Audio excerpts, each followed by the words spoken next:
नाना पटोले साफ कर चुके हैं कि कांग्रेस अपने लिए 150 विधानसभा सीटें चाहती है। झुकेगा कौन, ये बड़ा सवाल है और इसके लिए भी मीटिंग्स के कई दौर चलेंगे अभी। लेकिन इतना साफ है कि बाहर की लड़ाई से पहले गठबंधन में दाव पेच आजमाए जाएंगे।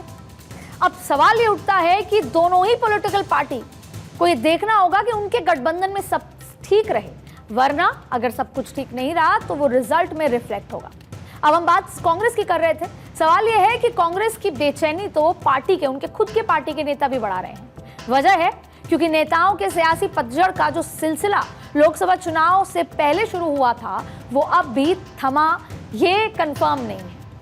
ये कहना मुश्किल है कि अब थम जाएगा और ये अलग बात है कि अब नतीजे थोड़े बेहतर हैं तो कुछ लोग कोशिश करें कि अब कांग्रेस के साथ रहें आगामी भविष्य की, अच्छे भविष्य की उम्मीद करते हुए, लेकिन अभी इसको कंफर्म नहीं किया जा सकता। और इसका सबसे बड़ा या ताज़ा उदाहरण है एमएलसी का चुनाव। वहाँ एक बार फिर जो कांग्रेस के नेता हैं उनकी कहीं ना कहीं जो उम्मीद है कि क्या होगा आगे उसको लेकर, अब देखिए जहां बीजेपी गठबंधन अपना 9वां यानी तयशुदा संख्या से एक विधायक ज्यादा जिताने में कामयाब रहा और बीजेपी की इस जीत में कांग्रेस के विधायकों का क्रॉस वोटिंग बड़ी वजह रही। ये उस बात को दर्शाता है कि कांग्रेस के नेता ही कांग्रेस की बेचैनी बढ़ा रहे हैं। कांग्रेस ने इसके लिए एक डिटेल्ड रिपोर्ट भी तैयार की है और जिसे केसी वेणुगोपाल को सौंप दिया गया है और मुमकिन है कि चुनाव में इन सिटिंग विधायकों का टिकट कट जाए। अब जाहिर तौर पर टिकट कटने की आशंका में वो दूसरी पार्टी का दरवाजा खटखटाएंगे।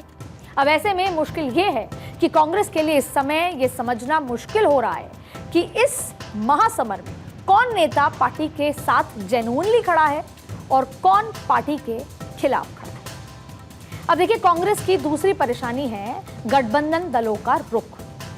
अब बात यह है कि कांग्रेस महाराष्ट्र में राहुल और प्रियंका को चेहरा बनाकर मोहरे चलना चाहती है, लेकिन शरद पवार और उद्धव ठाकरे की मौजूदगी में कांग्रेस ये दाव चल पाएगी ये कहना मुश्किल है।